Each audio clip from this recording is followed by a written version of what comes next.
मोहब्बत कौन करता है, सियासत कौन करता है, मुझे मालूम है मेरी हिफाजत कौन करता है। और हम ही ने लाज रखी है बुजुर्गों की यहाँ, वरना सभी टुकड़ों पे पलते हैं, बगावत कौन करता है। भाई साहब, आपको दो चीजें समझनी पड़ेंगी। इस मुल्क में बहुत प्लान करके, बहुत साजिश करके इस तरह से पिछले 4 साल में बांटने की साजिशें की गई हैं कि 2 लाइन खींच दी जाए। एक तरफ 15% लोगों को खड़ा कर दिया जाए और एक तरफ से 85% लोगों को खड़ा कर दिया जाए और सियासी दुकानदारी चलती रहे। मैं उस साजिश के खिलाफ हूं। मैं इस मुल्क के खूबसूरत ताने बाने के साथ हूं। हम जिनके मानने वाले हैं, उन्होंने, हमारे आका ने हिकमत अमली का जो मुजाहरा दुनिया के सामने रखा है, जो तस्वीर रखी है कि बाकायदा ताकत में होते हुए भी आपने सुलह हुदैबिया करी थी। एक वक्त था ऐसा हमारे बचपन में, जब कोई लड़ाई झगड़ा करता था तो बड़ा बुरा लगता था, पर आज वो दौर आ गया है कि जब मोहल्ले पड़ोस के बच्चे लड़ते हैं तो बड़े अच्छे लगते हैं। पता है क्यों? क्योंकि उनकी लड़ाई में मंदिर मस्जिद का जिक्र नहीं होता। आशा करती हूँ कि आप इस बात से सहमत होंगे। हिंदू, मुस्लिम, मंदिर, मस्जिद, यही हमारी मीडिया आज के वक्त में करती है। पता है क्यों? क्योंकि उनको नफरत का जहर भरना है हर हिंदुस्तानी के दिल में। हे हाय हेलो नमस्ते जी, सत श्री अकाल, अस्सलाम वालेकुम। मैं निधि शर्मा इंडिया से।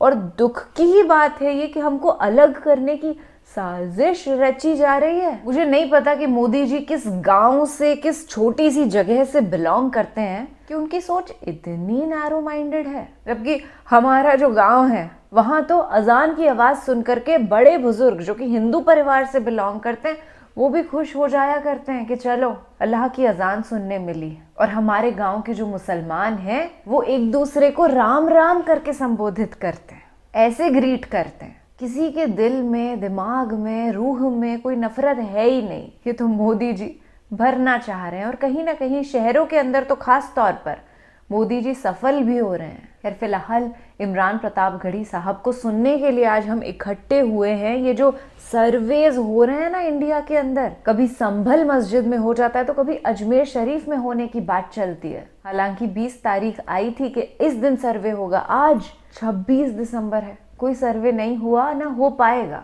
क्योंकि ख्वाजा साहब मोइनुद्दीन चिश्ती जी की वो दरगाह शरीफ है जिसमें ज्यादातर जो भक्तजन हैं वो हिंदू हैं, 60%। अगर अजमेर दरगाह शरीफ को कोई टच करने भी आता है ना तो हमारे हिंदू भाई ही चकनाचूर कर देने वाले हैं उनको।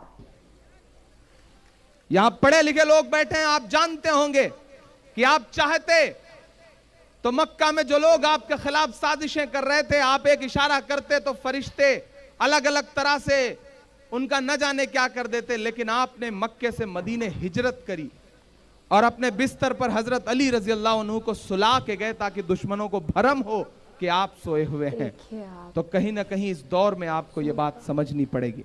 इस देश की सबसे बड़ी पार्टी के राष्ट्रीय अध्यक्ष की भाषा सुनिए तो कहता है कि अब मोदी सरकार को 50 साल कोई उखाड़ नहीं सकता। भाई क्या ये जो गुरूर, ये जो अहंकार है, ले डूबेगा। उन्हें समझ नहीं आता कि हिंदुस्तान की जनता है, ये बिठाती है तो पलकों पे बिठा लेती है, लेकिन जब मिलाती है तो खाक में मिला देती है।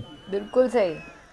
मुझे एक बहुत छोटी सी बात याद आती है कि एक बार बादशाह सिकंदर यूनान फतेह करने के बाद यूनान की गलियों में अपनी जीत का जश्न मनाते हुए टहल रहा था।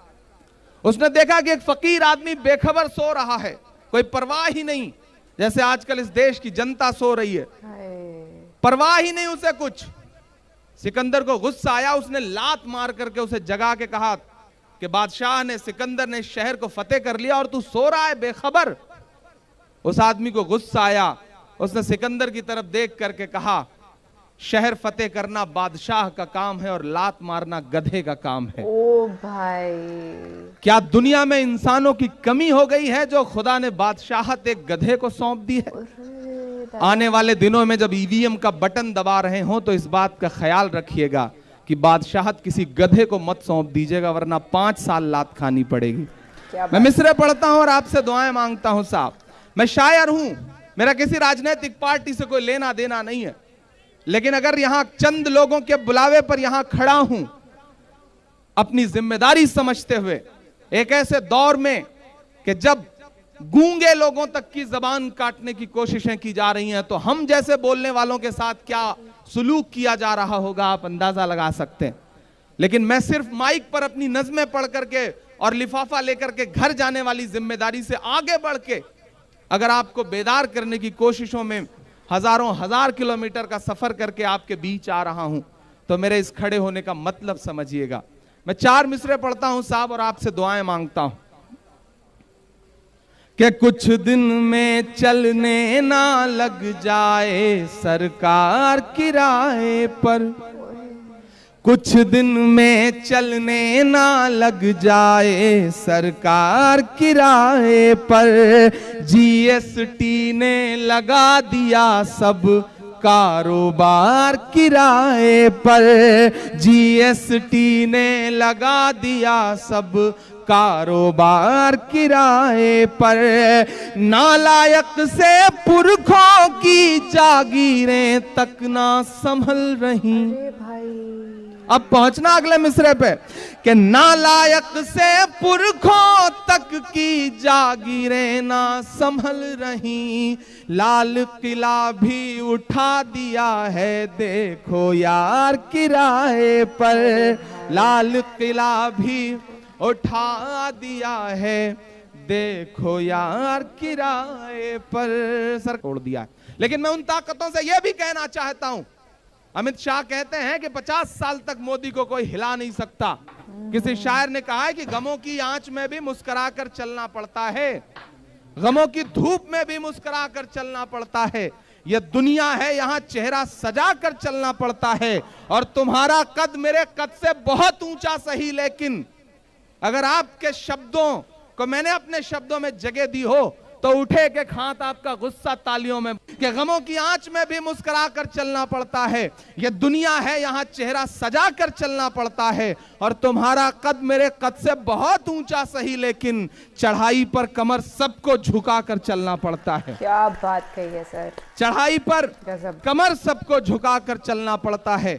ये वो ताकतें हैं जिन्होंने ये सोच लिया है कि वो जो चाहेंगे वो होगा, वो जो तय करेंगे वो आपको खाना पड़ेगा, वो जो तय करेंगे वो आपको पहनना पड़ेगा, वो जो तय करेंगे वो आपको बोलना पड़ेगा। और हद तो ये है कि उन्होंने 4-6 जमूरे छोड़ रखे हैं जो आजकल तय कर रहे हैं कि आपको कितना करना है। वो बताएंगे कि इतने बच्चे पैदा करो, ये करो, वो करो, ऐसे ऐसे जमूरे छोड़ रखे हैं। ये कभी नहीं होता था मेरे मुल्क में। ये गांधी के सपनों का भारत है। ये वो भारत है जिसे मौलाना आजाद से लेकर के पंडित नेहरू से लेकर के उस वक्त के जो बड़े लोग थे, उन्होंने अपने ख्वाबों में जो खाका बनाया था, उस खाके में अपने खून से उस कैनवस में इसका रंग भरा था। आज वो कहीं ना कहीं टूटता हुआ दिख रहा है। राम का मंदिर बनाने वाले लोग नाथू राम का मंदिर बना रहे हैं और लोग चुप हैं। ऐसे दौर में खड़ा होकर के मैं 4 मिसरे पढ़ता हूं साहब, कि नफरत वाली राय बनाना सिखा रहे हैं मोदी जी। मिसरे सुनिएगा साहब, कैसी कैसी बातें खड़े होकर के वो माइक पे भाषणों में करते हैं कि नफरत वाली राय बनाना सिखा रहे हैं मोदी जी, जुमलों का अध्याय बनाना सिखा रहे हैं मोदी जी, रोजगार के नाम पे सबके हाथ पकौड़ा पकड़ा कर, सचमुच रोजगार के नाम पे सबके हाथ पकौड़ा पकड़ा कर, गटर गैस से चाय बनाना सिखा रहे हैं मोदी जी, गटर गैस से चाय बनाना सिखा रहे हैं मोदी जी। अच्छा, जो पूरी हुकूमत आई, इसके पीछे जो पूरा ताना बाना बुना गया, एक बाबा छोड़े गए। एक बाबा हैं जो दुनिया की हर बीमारी के इलाज का दावा करते हैं, लेकिन आज तक अपनी फड़कती हुई आंख नहीं सही कर पाए। मैं नाम नहीं लूंगा, नहीं आप जान जाएंगे कि मैं बाबा रामदेव जी की बात कर रहा हूं। बिल्कुल सही। काला धन ले आ रहे थे, 35 रुपए लीटर जो है वो डीजल और पेट्रोल बिकवा रहे थे। ऐसा लग रहा था कि सरकार बन जाएगी तो किसी को इनकम टैक्स नहीं देना पड़ेगा। पता नहीं क्या क्या क्या क्या क्या क्या करवा रहे थे। लेकिन आज जब टीवी चैनलों पे उनसे पूछा जाता है कि आप जो काला धन ला रहे थे वो कहां गया, तो जो एक आंख फड़कती थी दूसरी भी फड़कने लगती है, कोई जवाब नहीं देते हैं। मैंने तो बस 4 मिसरे पढ़े उनके लिए।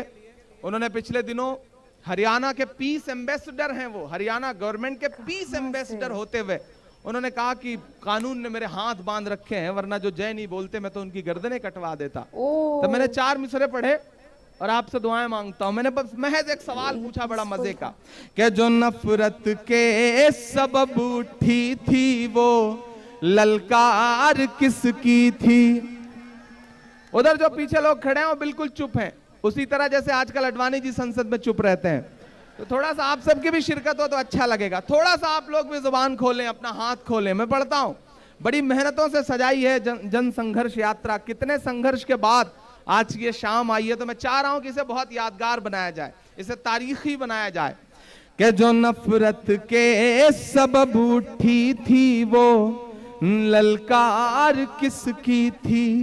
हमारे खून को प्यासी थी वो तलवार किसकी थी। हमारे खून को प्यासी थी वो तलवार किसकी थी। हमारी गर्दने मत काटिए, बस ये बता दीजिए, जिसे तुम पहन कर भागे थे वो सलवार किसकी थी। जिसे के झूठ का कारोबार नहीं चलने देंगे, तेरा अत्याचार नहीं चलने देंगे। जो किसान के सीने पर गोली मारे, हम ऐसी सरकार नहीं चलने देंगे, हम ऐसी सरकार नहीं चलने देंगे। एक बहुत जरूरी बात जो मैं आपसे बांटना चाहता हूं, जो मैं आपसे खास तौर से यहां कहने के लिए आया हूं, महाराष्ट्र वालों, भुसावल वालों और उसके एतराफ के तमाम लोगों, यहां औरंगाबाद से लोग बैठे हैं, नांदेड़ से लोग बैठे हैं, अलग अलग खित्ते से आए हुए लोग बैठे हैं। मैं जिस सूबे से आता हूं, पिछले दिनों, पिछले साल जब वहां हुकूमत बदली तो आपको जान के हैरत होगी कि आपकी नुमाइंदगी करने वाले जो एमएलएज थे उसमें से 22, 2000, 2500, 1500, 1600, हत्ता के 400, 500 तक वोट से चुनाव हार गए। और जब हम सारे लोगों ने बात पे उसमें एनालिसिस किया, रिसर्च किया, तो पता चला कि चंद ऐसे लोग भी आए थे ठेकेदार बन करके हमारे आपके वोटों के, जिन्होंने 2000 काट लिया, 3000 काट लिया, 1500 काट लिया। जितने वोट काटे उन्होंने लगभग उतने ही वोट से हमारी नुमाइंदगी कम कर दी। आपको कहीं ना कहीं एक बात सोचनी पड़ेगी।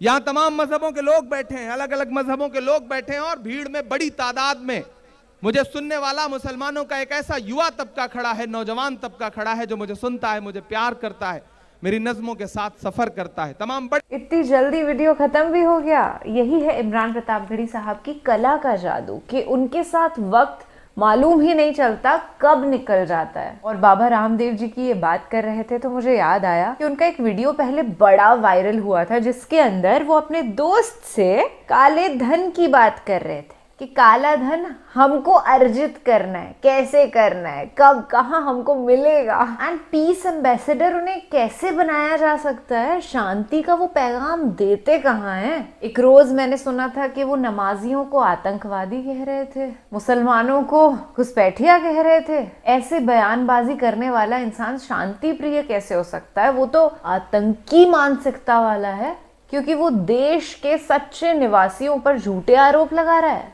खैर, जब सत्ता में बैठे ही गुंडे हुए हों तो कोई क्या कर सकता है ना, कुछ भी होता है फिर तो। चलिए, मैंने एक शायरी लिखी है जुल्मियों के ऊपर, इत्मीनान से सुनिएगा। क्या हो तुम? खाक ही तो हो, एक मासूम को जलाकर बन गए अब तुम धूल मिट्टी और राख ही तो हो। ले लो चैन की सांसें कुछ दिन, भर लो अब तुम आहें कुछ दिन, जिस दिन उसकी खुलेगी आंख, तुम्हारा काला सच पर्दाफाश, फिर माफी मांगना उससे चाहे लाख, पर तुम्हारे नसीब में सिर्फ धूल मिट्टी और राख। क्योंकि क्या हो तुम? खाक ही तो हो, एक मासूम के सपने दफना कर बन गए अब तुम लाश ही तो हो। बड़े गुस्से में ये कविता मैंने लिखी है, उम्मीद करती हूँ आपको पसंद आई होगी। आई होप आप रिलेट कर पाए होंगे। मुद्दे की बात तो ये है। चलिए फिलहाल के लिए मैं लेती हूँ इजाजत। ख्याल रखिएगा अपना और अपने सभी घर वालों का। खुश रहिएगा, जिंदाबाद रहिएगा और ऐसे ही सच के साथ खड़े रहिएगा। राम राम, दुआ सलाम, जय हिंद।